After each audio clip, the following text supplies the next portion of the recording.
Hi Texas Oboes, I'm Dr. Kathleen Carter Bell and I am Oboe Professor at West Texas A&M University. I am excited to help you prepare this year's 2026 to 2027 TMEA and ATSSB Etudes. I'm going to start by talking a little bit about how to approach the Etude, and then after that I'll play the whole thing for you. First of all, the point of an etude is to help you master particular playing elements outside of an ensemble piece or a solo piece for your instrument.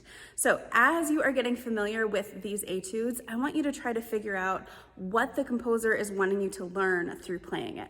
That will help you focus on the right thing as you dig into your practicing. Ferling number 8 is a great one. I have a lot of fun playing it, and I hope you will too. One of our most important jobs as interpreters of the music is to decide on characters. What do we want to say through the music? What kind of story do we want to tell? What kind of emotion do we want our audience to get from the piece of music and our playing? So to help us decide that, we need to look at all of the main elements of the piece of music, like the tempo marking, key, meter, and tempo markings. We need to look at the form of the work and analyze articulations. All of that is going to contribute to our musical vision for the piece of music.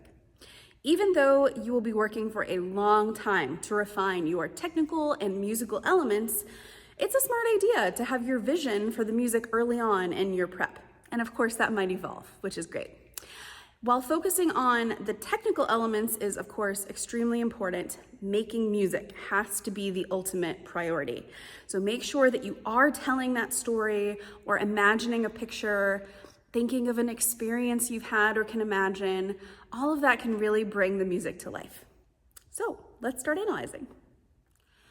The composer has given us the instruction to play this as Allegro moderato con fuoco, which means moderately fast with fire. So that's going to tell us something about the emotion that we're going for the whole way through. The tempo marking that we're given from TMEA is quarter note equals 104 to 116. And the tempo marking we're given for ATSSB this year is actually quarter note equals 112 to 120. So they're a little bit different. Remember this as a goal, but I want you to think of it more as a suggestion, to be honest. Only play as fast as you can play cleanly with musicality.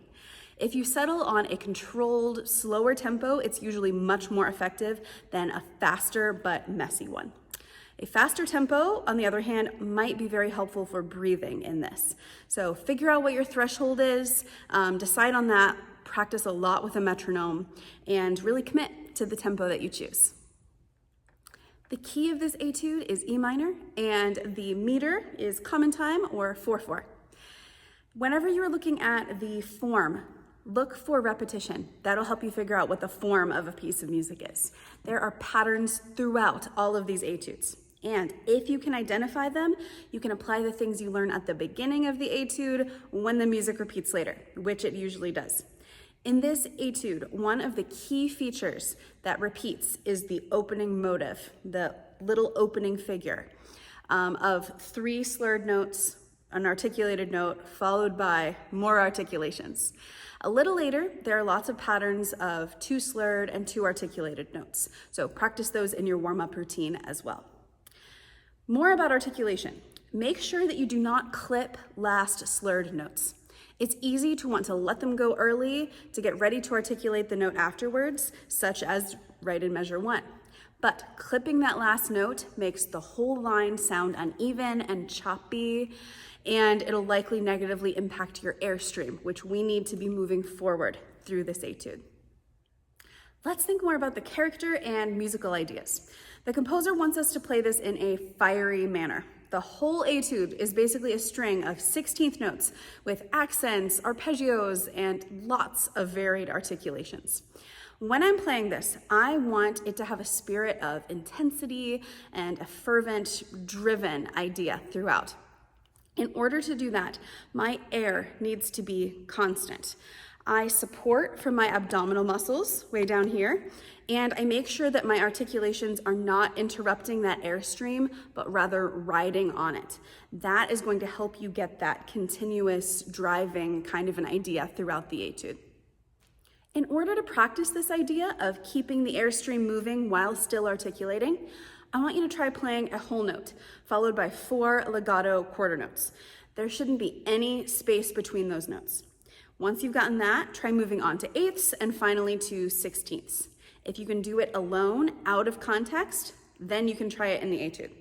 I know a lot of the 16th notes are written as staccatos, but if you are playing this at a fast enough tempo, your articulations will sound staccato enough, even if you are keeping your air moving between the notes. If you try to individually bounce on each one of those notes, you will get exhausted and you will not get the effect that you want. Choppiness isn't the fiery impact that we're going for. Back to the airstream for a minute. I want you to think horizontally rather than vertically in this etude. That will help give you the proper phrasing and help you achieve that fiery character. Once you've looked at all of these foundational elements, read through the etude at a reasonable pace. Don't start out by speeding through.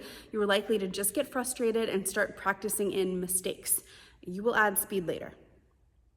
A few other things. Breathe out and in and plan this out throughout the whole piece of music. If we are only breathing in, the carbon dioxide doesn't have anywhere to go, and it's like a balloon that you just keep inflating. You might explode, or more realistically, just not have the air that you need in order to make it through the etude with control.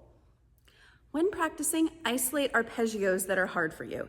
Maybe that's the E minor arpeggio in measure 5 or any similar ones throughout. Put them in your warm-up routine to completely master them. Also consider isolating line 4, measure 1. Practice it slowly to make sure that it is clean before speeding it up.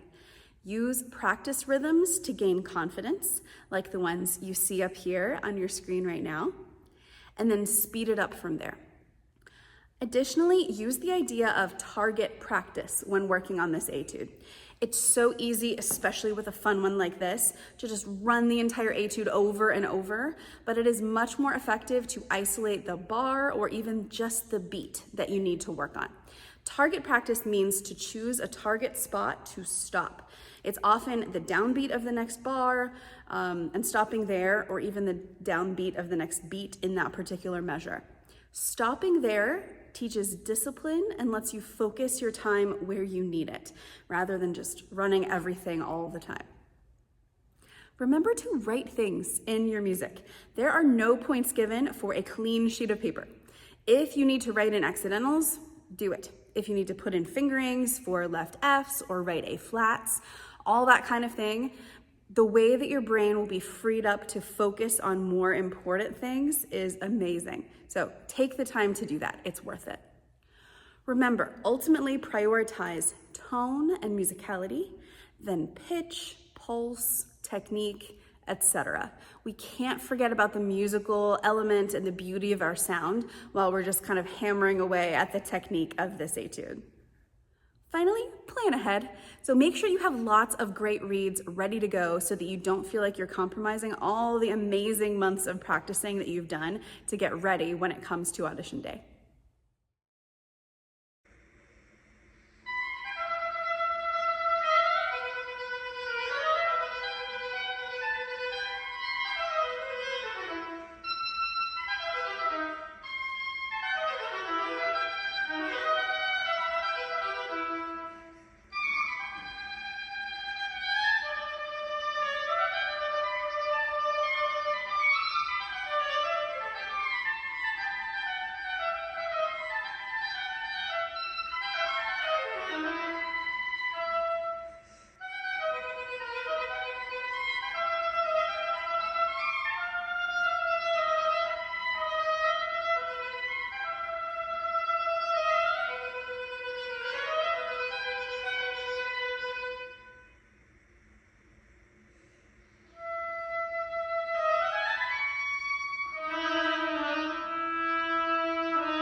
Auditioning is often scary, but remember that the main goal is sharing some beautiful music with your listeners. If you can do that, your audition will have been a success. Good luck.